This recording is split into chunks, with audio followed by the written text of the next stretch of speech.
Welcome to the Thorn City Syndicate Spotlight Show. In this episode, we turn the spotlight on Andru Morgan, a multifaceted individual who has worn various hats and roles such as management, police chaplaincy, and community service. Join us as we unravel his journey and explore the challenges he faced, the transformative moments that shaped his path, and the initiatives he spearheads to make a positive impact. Discover the Storytelling Project and the Naturally Beautiful Project, vehicles through which he empowers youth, educates families, and advocates for meaningful change. His dedication to education, community building, and advocacy creates a narrative of empowerment and service. This is more than just a podcast. It's an opportunity to gain insights, be inspired, and join the conversation. Thorn City Podcast Guy, let's go. Yes, sir. Welcome back to the Thorn City Syndicate Spotlight Show, where we network and build connections through interviews and discussions. This episode is brought to you by GMP Podcast Group. I'm your host, Thorn City Podcast Guy. Make sure you visit www.thorncitysyndicate.com. Hit that like, share, and subscribe button. Get the bonus episodes, exciting updates, and new releases. Today, I got another special guest in the spotlight, Mr. Andru Morgan. How you doing, brother? I'm doing good, man. How you doing today? I'm doing good, man. I can't complain. It don't do you any good anyways. It won't. I'm excited to be here, man. I'm excited to get into this. Man, I appreciate you coming through, man. So today we're going to talk about your move to Portland. What brought you here? Yeah. And we're going to talk about all the many hats you wear, your impact in the community. Then we'll wrap it up and highlight the Naturally Beautiful project you got going on. All right. Sounds good. Man, so can you share your story on your move to Portland, how it influenced your personal and professional journey? Yeah, I think just to give a little bit of context, because moving here was a spiritual journey more than anything. And so at the time, I worked as a pastor, running a homeless shelter, or running the homeless overnight portion of a shelter and recovery program. And so I was wearing many hats then. Also, my night thing was I was also a police chaplain at that time. And so I was always just very prayerful about everything I was doing, living life 100% just from the time I woke up to the time I went to bed. It was like about serving other people. And so would wake up, pray, and be like, all right, God, what you want me to do today? And I remember hearing God just say, like, it's time to go. And I knew exactly where he meant, where to go when he said it. So I asked my wife to pray about it, because that was such a big thing to just be like, all right, we're going to move to Portland. Yeah. And so a couple of years ago, I went to a business trip up in Seattle, and there was a pastor who spoke, and I liked what he said during this conference that we was in. And so I liked everything he had said. So I went up to, I came down to Portland because we had some extra days after the conference. And we came down here. It was a Rose City festival and everything. And me and my wife was walking around. And these are spots that now that we live here, it's like, wow, it's crazy that we're here. One, we never saw any of the mountains. It never rained while we was here. So it's oddly, it was in May of 2015 or something. That Rose City festival was beautiful. We thought the city was very diverse.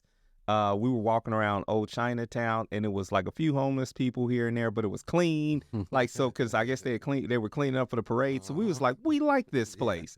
Look at all this diversity.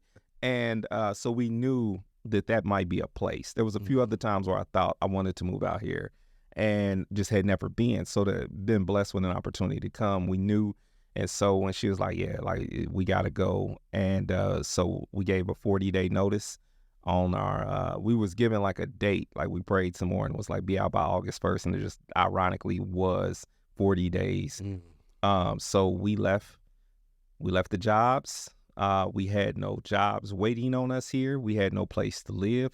We just got on that plane on August 13th out of just sheer obedience. Man. Grabbed an Airbnb, and within 3 days, we found where we were supposed to live. And they initially said no over the phone, but then my wife went there and was just like, nah, God said this is where we gonna live. Yeah. So she walked in and walked out with keys. There you go. And we been in that same spot since. And we hit this point where, we were sitting there, and I had connections with the American Gospel Rescue Mission and some of the other places around town through, I was and not to sound facetious, but I was good at my job. Yeah. So my shelter was best practices for around the country. So a lot of people knew of me or knew of the people I worked for at best. And so I had no problem connecting with the sheltered people here, got a chance to go and meet with a couple of them.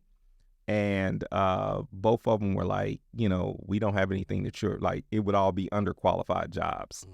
And they were like, you more than welcome to come, but we don't have anything for a director.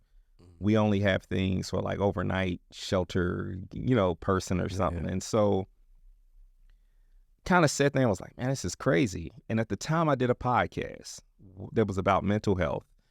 And one of the questions that my co-host had asked as we were challenging people to like pursue their dreams was, what would you do if money wasn't an issue? Like, what would you do right now? A lot. And so I asked my wife that question, and she said, I guess I would do hair. Hair, okay. So we had some money saved, enough to probably pay rent for a year. And we didn't really have money saved. Let me just say, we had our 401k. And so like, we went with that. Yeah, we went and we came here with that. And so we sacrificed, you know, multiple months rent to start the beauty shop out of our garage.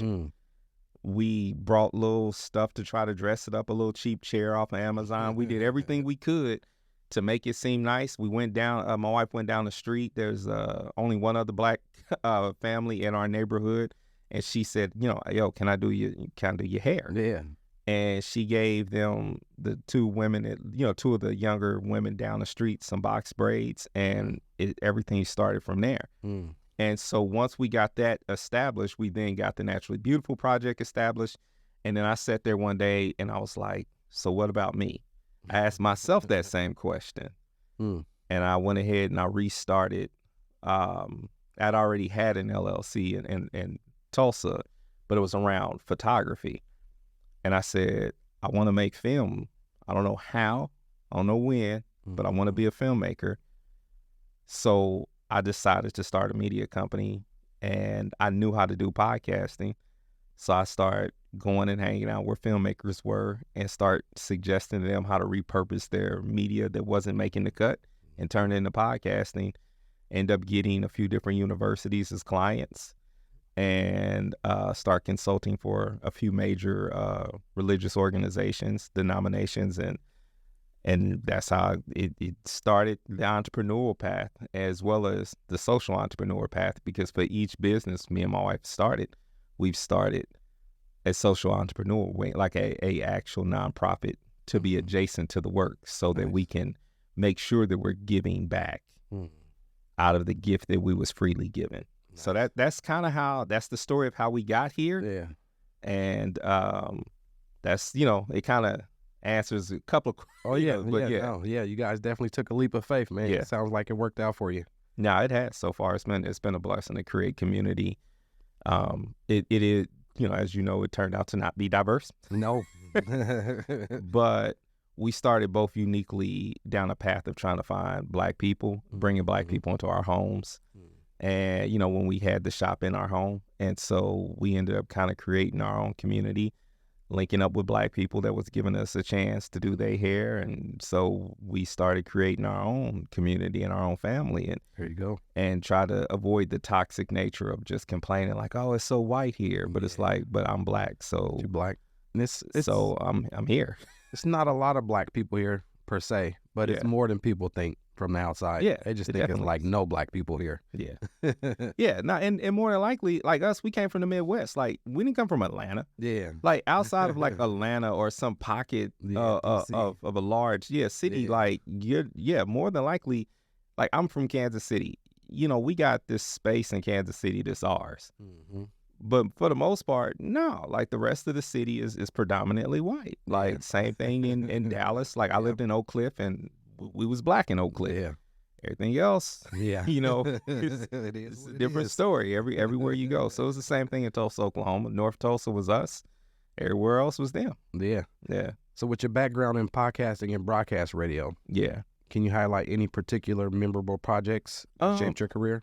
I think the best part of doing some of that work was I worked my my second job. My first job, I was actually just a board operator for a conservative Christian talk radio station. I just had to sit there and then just cut it up, cut it down. That was it. But my second job was working for a place called Perry Broadcasting, owned by a black man, black radio. That's where I really cut my teeth and got a chance to like learn management and radio, and got a chance to be the program director. Not program director. I did the commercials. I cannot think of the title that I had, but I got a chance to, be in charge of the commercial packages and things of that nature. Production director. Sorry, there it is. And it was fun meeting people from around the country. We were like number 55 markets. So we would get those cats that were in New York, in LA on the weekends and needed to get their first gig. And so they would come and cut their teeth as the main person with us. So that was fun because I learned how to do remotes and go out and do things. And then that's where I learned podcasting, ironically, was I had a talk show and there was after show. There was like, and then I wasn't like the popular, like the main DJ. So like when a celebrity came to town, then what I could do is like pull them to the side into the production room and be like, yo, let me get like three questions with you real quick for my show on Sunday. And then I would be able to post those little brief interviews and stuff that I would get on this platform back in the day called Odeo, which doesn't exist anymore. But that was my first shot into podcasting. And that was 2005, 2006, posting these, and they called them pods. And I would be posting those all the time. And they was just really just clips from my air checks, clips from interviews and stuff that I was doing to extend the brand of what my show was. And from there, I ended up doing internet radio, and then started some radio, started an internet radio station. And once that started to go belly up and people stopped listening to internet radio as much. Yeah, it was a big thing for a second. It was. I had like I had a Live 65 account, Live 365 account, and had a couple of radio stations on there. And I was into it, man. It was my thing. And then once that started to go belly up, I just took the shows that I created and just parlayed them straight into being podcasts. And that's smart. And that kept me in that world of podcasting. And, at that point, outside of, like, I did a Kickstarter and got a little bit of money, but there was no money coming in for it at that point. There was really no advertisement. And then so I found a way to get money. Like I said, once I moved here and was like, all right, this is going to be my job. Yeah. No more like, oh man, I can do this for free. I love it. Nah, it was like, it's a lot of work. Yeah. I took an old board that I had, a person from a church had an old board. And I would, just like we're looking at this Rodecaster, which is, some people don't even want to take this thing around, right? I had a full mixing board that I would pull out the trunk and bring in and record people. So like, yeah, like that was my favorite time, like working in that part of it, like, cause I did that stuff and still sometimes during those times ran a photography business and sometimes had like regular 9 to 5, which I've never been cut out for. But no, it's not for everybody. But sometimes you got to do what you got to do. Yeah, I had to feed the kids. Yeah. Man, that's been good, man. That's great, man. So we're going to take a break here, get a message from our sponsor, GMP Podcast Group, the production company, this beautiful studio in. When we come back, we'll talk about your diverse hats you wear and the impact you're making in the community. Discover GMP Podcast Group Studios, located at 2406 East Burnside Street in Portland, Oregon, offering a range of podcasting packages to suit your needs, starting at just $49 per hour for your basic setup, featuring a Rodecaster Pro audio console and SM7B microphones, as well as options complete with camera operator and audio engineer expertise. Elevate your podcasting with multi-camera recording, plus we capture behind-the-scenes shots within the studio. Visit us at www.gmpodcastgroup.com and let GMP Podcast Studios be where your podcasting journey begins. Cause this syndicate lyricist exists. Don't blink one eye, baby, you just might miss history in the making from the making of this. Third, I guess it's welcome back to these words. So I'ma come well like welcome back words for sure. Yeah. Yes, sir. Welcome back to the Thorn City Syndicate Spotlight Show. I'm your host, Thorn City Podcast Guy. Got my guy Andru Morgan in the building. Appreciate you coming through, my guy. Man, I'm excited to be here, man. I'm liking it. Love it. So yeah, that was a little tune from the artist I managed, Third Twin. It's kind of how I got started. What led me to this podcast here. Started my management company to help my best friend out. Excuse me. Growing up, he done music. He was a hip hop artist, and so as we got older, he got caught up in the fast life, and he got hooked on pills and alcohol. Really, really bad, man. My guy was doing bad, and he recorded a verse at his sister-in-law's house, and his nephew was recording him, and I heard it, and man, he was sounding like he was talking to me, man. He was reaching out for help, is what he was doing. And so I took that, and at the time, there's a lot of local music stuff going on, and I'm hearing a lot of music, and I'm like, man, my guy's better than all these people. Yeah. I need some new Third Twin music, and so I decided to pay for my own Third Twin album. Said, let's get in the studio, let's do a couple songs. So we did 4 or 5 songs. We traveled and did some shows, and I needed a music video, and guy Mike Harrison, Com Plus, introduced me to Justin. He's a video production, and so we did the Honesty music video, and we entered some film festivals, and we won some awards. And shortly after that Honesty music video, my buddy went and got clean. He just kind of disappeared, man. And he popped back up and said, man, I went and got clean, man. So now that's what you got to do. Man, he's over 6+ years clean, engaged to be married this summer. He bought a house. He's working over at POIC, did a great job on helping the community, and man, he really got his life back, and that's all I ever wanted, man. Yeah, now that's the story, man. That's the story worth telling every single time. Every time. Yeah, that's all you want to see for your people. It's just get clean. Man, get clean, and that was my guy, man. I couldn't let him go down like that, man. So we got a documentary coming. We put out a EP. I got the full-length LP I've been holding on to put out along with the documentary. Sometime in the near future, man. It's deep. It's gonna touch a lot of people. Yeah, man, that's solid, man. So you got a lot of experience, man. A lot of, like I said, different hats. Pastor. You was working as a police chaplain. You got the radio DJ and quite a few other things. But how some of these roles influenced each other, and what skills have you carried from one to another? I think for me, man, I think I've always put myself in a position to like just not always. Let me say this. I sometimes I do operate with a little bit of fear on some things, but without fear you can't be brave. There you go. And so the very first management job, first 2 management jobs I ever got, I was grossly underqualified, but I was just naive enough to just be like, if they give it to me, I'll take it. I can do it. And they both, in retrospect, didn't turn out well.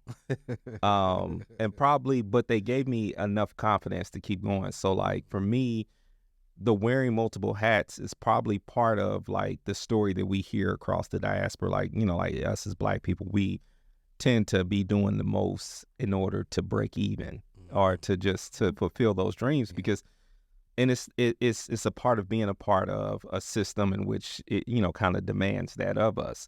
I think I am just now getting to a space where I'm starting to fully understand that like this concept of generational wealth means that the wealth may have to come over generations, and I need to stop trying to break my back to get rich this generation. Yeah. And I just need to learn to enjoy myself. But part of wearing a lot of hats was just like being so happy to have a job, but then also feeling like I still got to do 2 or 3 other things in order to not be seen as lazy and this, that, and other. So yeah, like when I was doing the police chaplaincy, they had begged me to do it for a while. And then I remember Terrence Crutcher got killed. And then it made me take the police. I was doing some chaplaincy, like some advocacy work, but it was only around the homelessness. And then when the police killed Terrence Crutcher, he was actually like the 3rd Black man to have been killed in Tulsa, Oklahoma, by the police in that recent like span of a year and a half. And so different police departments were involved, but still it was like the 3rd Black body that had dropped at the hands of an officer. So I was kind of like, all right, I got to get involved, because there was this gentleman that like, you see him on the first 48. He was the person who was announcing, his name was Dave Walker. Like he was the one that was announcing to people like, yo, your son's dead or whatever. And he was a seasoned officer who had just been doing it for so long that he had a little callous to him. And so for me, part of being a police chaplain was a combination of, one, the man that I was at the time, which I was a lot more conservative. Two, because I got to own that truth. Like, I'm not going to sit and pretend like I wasn't what I was. You know what I'm saying? Like, that's what makes me the man I am now. And then two, it was just the honest to God truth of thinking, yo, if I'm going to make a difference, I know I'm not going to make a difference protesting or yelling or being frustrated and just talking stuff. I need to try to blow it up from within. So a part of it was like, let me get in the car with some of these cops. Let me challenge them on some of these thoughts and some of these things that they're saying. And I'm not saying that that was the right way of going about it, but it was the way I was empowered at that time. And my theory, like the way I kind of live my life is, I'm not going to talk about it long. Like, either I can put my hands on it or else we ain't talking about it no more. And so that's kind of what we did. Like, so I just hopped in those cars and challenged a few of them. Some of the officers would complain about me. And then, you know, but the main thing was I wanted to be there on death scenes, to be the person that tells, like, that woman, I have to look, you know,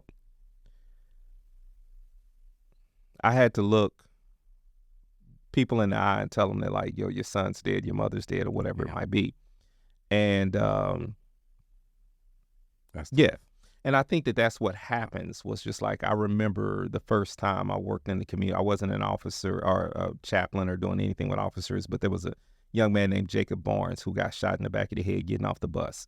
So I did this like rally, and then I recognized there was like a lot of like positive Black people that showed up to talk to the kids, but nobody was like touching them. Like, you could still see his boys was like ready to go and get back. Yeah. And so I remember Jacob just like, his life just came and went. Like, his legacy just kept going, like, or his, you know, like, life went on. And he stopped at 16 on that curb. And so I wanted to be a part of just trying to figure out, how do I prevent that next one? And so, you know, one of my last chaplaincy calls, one of the last two chaplaincy calls that I had still stick with me to this day. One was a 17-year-old who was playing with a gun, allegedly, with his friends, and killed himself by accident. 10 feet from, like, he was in the garage next door, 10 feet from his mom and his dad sleep, but they slept through the whole thing until I got there and knocked on the door. So, like, the body being on the ground for hours while the coroner came to pick him up, people in the neighborhood screaming, all this stuff, they slept through. They slept through all slept that? through all of it until I got there and told them. And so, like, it's stories like that that still stick with me. And then it's stories like the police that killed a mentally handicapped man, shot him multiple times. And when I got there on the scene, I had to tell his mother that he was gone. And a group of people in the community started to form because they was getting tired of it. This was like the fourth body to drop at the police hands. And they don't know the difference between whether I'm a cop or not. So I remember having rocks thrown at me, being spit on that day, being called Uncle Tom, everything that you got to go through. But I knew that the police on the police end, that they were ready to pounce. So it was just negotiating back and forth between the crowd, being told by the cops, don't keep going back over to the crowd or you're going to get what we got for them. And then the crowd saying, we don't want to hear you, you one of them. But eventually, like, pulling certain people out the crowd and being like, yo, help me advocate because it's babies in here. My niece was actually in that crowd because one of her aunts on another side of the family brought her. And so it was like, all right, I got to make sure my niece make it home. And so after being able to break up that riot, I kind of remember just sitting on the curb and just being tired. And this photographer captured a picture of it, and it ended up getting syndicated in newspapers. I had like a cousin in Chicago was like, bro, like, you on the cover of the paper. And so it was like, those were memorable moments that made me just say, like, not because it like brought attention my direction, but it was just like the serving the community has a purpose. And there was hundreds of men that, like, I remember, like, you know, bringing them to their house, like walking them through the process, or like seeing them graduate from drug court. Getting people housed used to always be the thing, like giving people shoes, you know, like when you see somebody, like, living your life for other people is like, it gives me a fulfillment. So when I moved here, and didn't have like a lot, I had to hurry up and figure it out. And that's where I kind of just was like, all right, how do I, I went from like every day is just serving on these almost extreme levels. So I got here, had to get quiet, had to get my mental health together. That's a lot of PTSD, so I had to do a lot of, I go to therapy, and if I have triggering moments, I start painting, I start, putting my attention into other things so I can channel that energy and figure out what's next, man. So that's kind of, the pastoring, all of it. That's just kind of part of what I feel pastoring is. When I moved here, I got my chance to do like the straightforward what people think pastoring is. It was all right. It was all right. It wasn't, but I'm not meant to sit in a pulpit and to be looked at on Sundays. I'm meant to disciple shoulder to shoulder, like, Leo, let's go in these streets. Let me show you what I know. You show me what you know. Like, let's make a difference. And I'm not for the ceremony. Like, I'd rather do it and then I'll leave before the cameras come. So that's kind of my attitude toward it. Yeah, that's deep. That's tough work. That's kind of similar when my boy Roy Moore, third twin, that's what he does. What his job is when he was in the violence prevention. So anytime some violence happen where someone gets shot or stabbed or something, him or his team member shows up to the hospital and they provide resources to the victim and try and stop the retaliation. Now that's where it's at. That's the good work right there. I grew up, my father was on crack, and like when you see it, like, when you see it firsthand and how it affects you, like he went from selling dope to own dope to selling it again to own, so I watched that back and forth, and a lot of my like my brother and a bunch of other people that they was in the game, so it was just like hard to, I know the impact. And I was blessed for a while not to really take too many losses, but now, like when it's real to you, and it ain't about picking up a check or or capitalizing on trying to create these poverty porn storylines for people. Like when it's real to you, you rather just do it and get it done. And now you got it because you already got another one on the burner. It's always something to put out. Yeah, that's crazy. Wow. Man, so we're going to take one more break here and get a message from Thorn City Syndicate Management. When we come back, we're going to talk about the storytelling project, and we'll talk about the Naturally Beautiful project. All right. Introducing Thorn City Syndicate Management, your solution for brand management, social media promotions, digital content distribution, and podcast production. From shaping engaging content that resonates with your audience to amplifying your brand's reach through podcasting. We're your partners in driving success. We offer free strategy sessions and leverage our recording studio and personalized strategies to establish an online presence. Your brand's journey to the top starts with Thorn City Syndicate Management, where innovation meets results. Contact us now at www.thorncitysyndicate.com to embark on the future path of transforming your brand's future. Cause this syndicate lyricist exists. Don't blink one eye, baby, you just might miss history in the making from the making of this. Third, I guess it's welcome back to these words. So I'ma come well like welcome backwards for sure. Yes, sir. Back in the spotlight, Andru Morgan.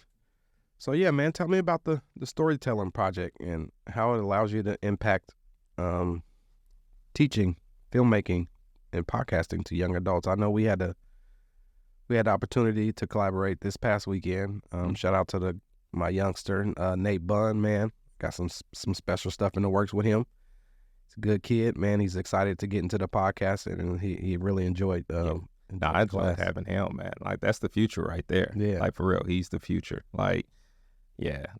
He's the epitome. Like, that story right there. I'm excited for y'all to hear what he has the potential to do, and to just really help that potential become potent. Like, I'm already a fan. Yeah.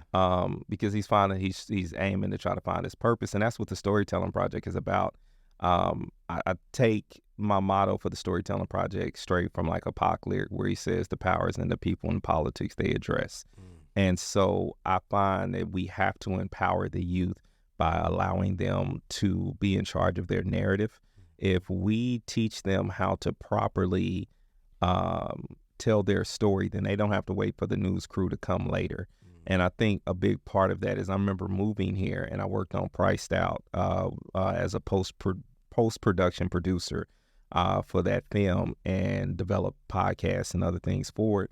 But what I noticed is I was sifting through like things that didn't make the cut. I'm hearing story after story of Black people just saying like, yeah, man, North Portland was this, it was this.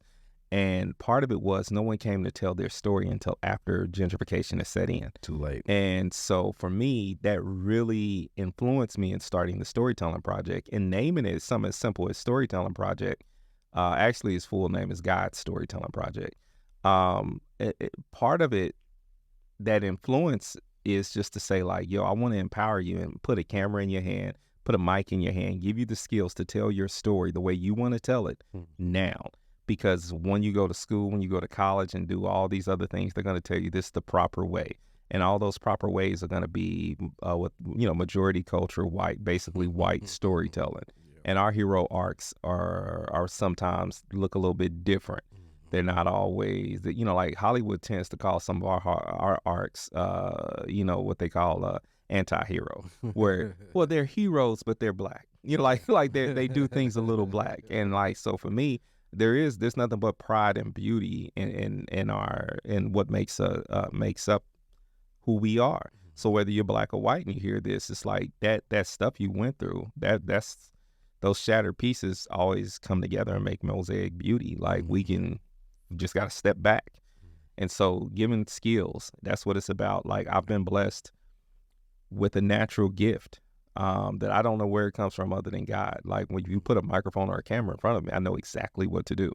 So that's a blessing. So I try to teach that intangible thing. When I identify it in someone, I try to help them cultivate that. But then the other things I've had to work very hard to learn, the tech part of it. I love to just give that away right away because tech flows. And so like, ain't no point me holding it. Because I'm sitting there like, oh, I learned the ATM Mini now, but now we own to something else. Yeah. And it's like, I need to be, so ain't no point me holding on to it. Like I believe in putting equipment in kids' hands, let them break it. We can get something else. Like it's God's will, it's God's bill. We're going to be all right. So Naturally Beautiful project on the flip end, it's like, I'm the executive director of it.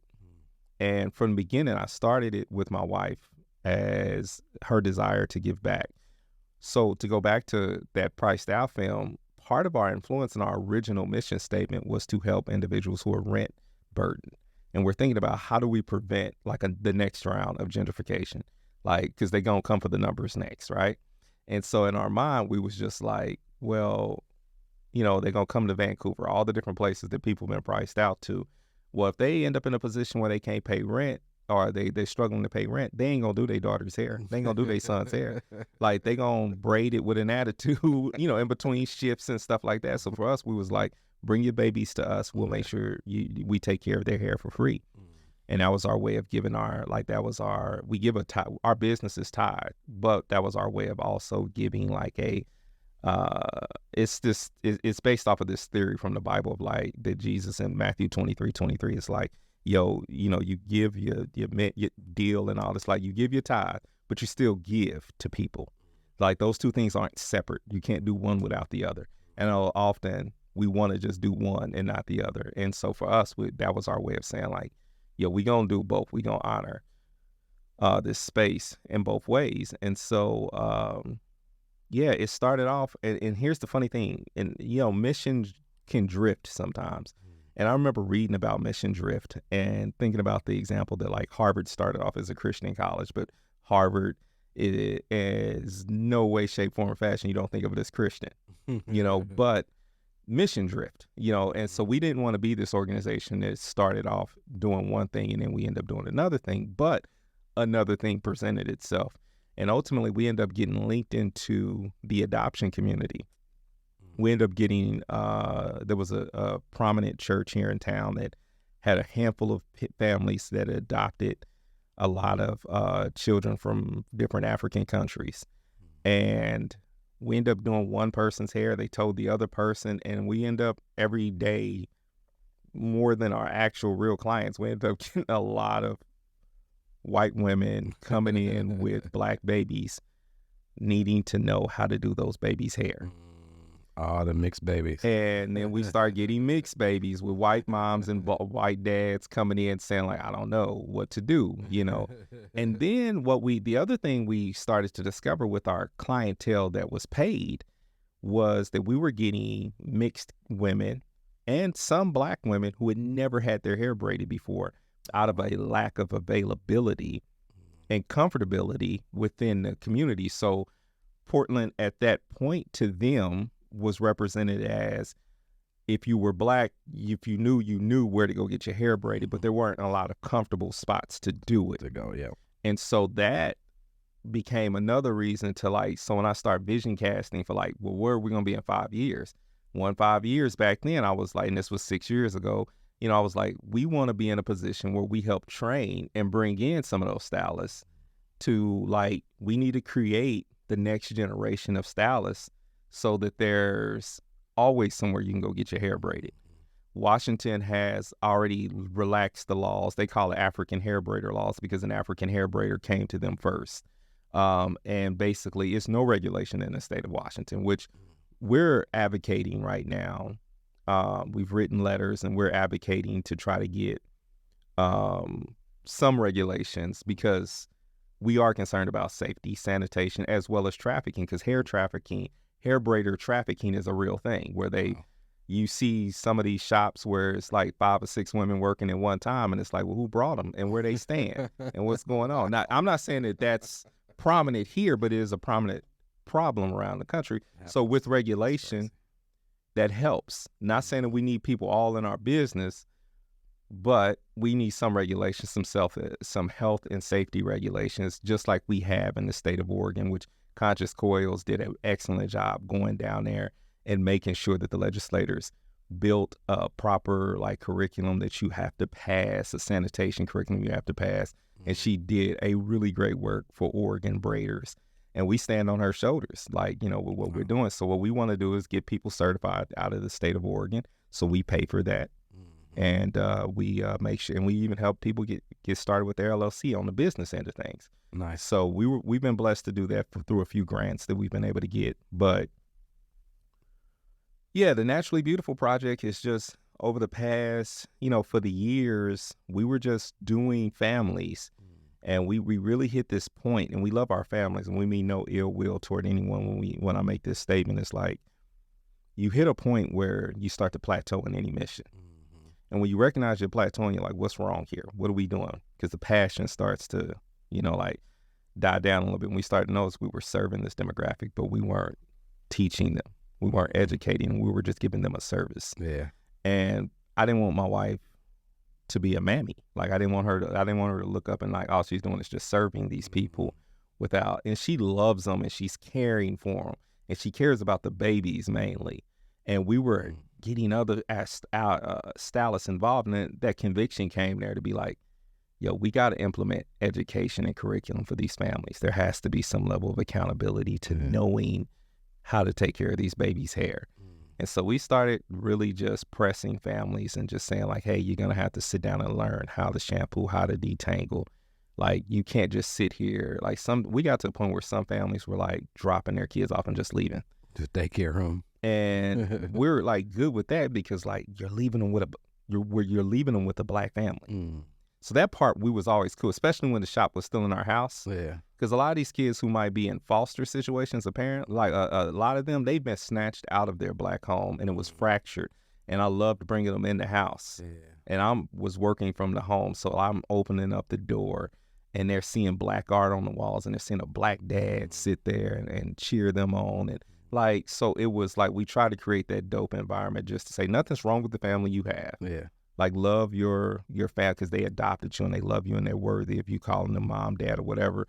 But I also want you to grow up and recognize that like your blackness isn't fractured, isn't the fractured part. Your parents made some mistakes. Your birth biologicals made some mistakes, but that's not innate to you because of you being black. Yeah. You're still beautiful. Matter of fact, you're like, that's what makes you beautiful. So come see this beauty in this household, this community, and get bigged up, you know, like, so we go to, you know, we buy black books. We have people send us black books. We give books to the kids. I go over to Third Eye Bag and try to get some books, you know, when I can, and make sure that we keep black kids reading this material, because a lot of parents sometimes, like, I'm not raising my kids to be black. Yeah. And they don't have a basis. They don't know. And so they don't know, they can't teach. Yeah. So I'm not, you know, never discouraging any of our clients or the people who come in and serve the Naturally Beautiful Project. We partner with them, you know, so that's really a big part of what the Naturally Beautiful Project. We're helping transracially adopted families who are, you know, like, to get that plug in, to just figure out, hey, here's the culture, here's how to do the hair care. And then we're also helping young stylists, specifically BIPOC stylists, who might want to hop into the game. We're going to train you. We've linked up with people like Revelations Hair Studio, and she's got her school. And so, like, we've built a space over at 3520 Southeast Yam Hill. It was an old abandoned daycare. It had been abandoned since COVID. So it been just sitting there 3 years. Like, these kids left one day, and it's still graham crackers on the desk, thinking they'll come back. And then COVID hits, and they never came back. Oh, wow. And so I walk into the room, they like, hey, what do you think you could do with all this space? And I'm like, I'm a visionary. I know what we can do with it. But first, I got to get all this rat poop out of here and get these old graham crackers up. And, you know, and so over the past year, that's what I've been doing. I put on the hard hat and built up this space, man. And, you know, it's, you know, more space than what the Naturally Beautiful Project needs. So that's where the Storytelling Project, partnering with Northwest Documentary, moved them in with us into the space. So now that, you know, that all that stuff kind of helps with funding and helps us be, you know, Northwest Doc's 20-year-old organization. So that helped me be able to say, okay, where some people may not fund a new nonprofit, that 20-year-old one being a fiscal sponsor, boom, you know, like, just leveraging community partnerships where I can, and just, you know, like, yo, it's not a trick. It's like, yo, I love, and I need you to help me love harder. And if you don't want to love, I move on. Yeah. I literally move on, and that's it. That's what we do. Man, that's tight, man. Good stuff, man. So we look forward to doing some more workshop work with you, man. GMP Podcast Group is really liking to get into the youth podcast workshop. So appreciate you coming through and sharing your story, man. How can people connect with you and get signed up for the hair or the storytelling projects?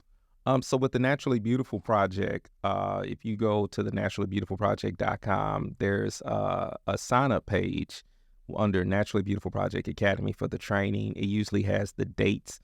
We're looking for larger cohorts, but now we're going to just do some more one-on-ones. So you'll see a shift in dates on that to probably be representative Tuesdays every month. And as far as, we're going to open up booking at the beginning of the year for families to come in on Tuesdays. And then as I get a few additional, I have one hairstylist who wants to cut hair for the homeless. And so we're going to open up booking dates for people who are experiencing homelessness, who need a haircut. And so we've got that going in a few, we've got Black Santa coming here in a few weeks. Oh, wow. So yeah, it's a lot, man, that we do, but it's good. So you just head to naturallybeautifulproject.com. As far as the storytelling project, I do a lot of that work, not necessarily with, like, as far as a public offering. I do a lot of that, like, with groups, like with, you know, partnerships with you, or I have partnerships with Portland School District, Portland Public.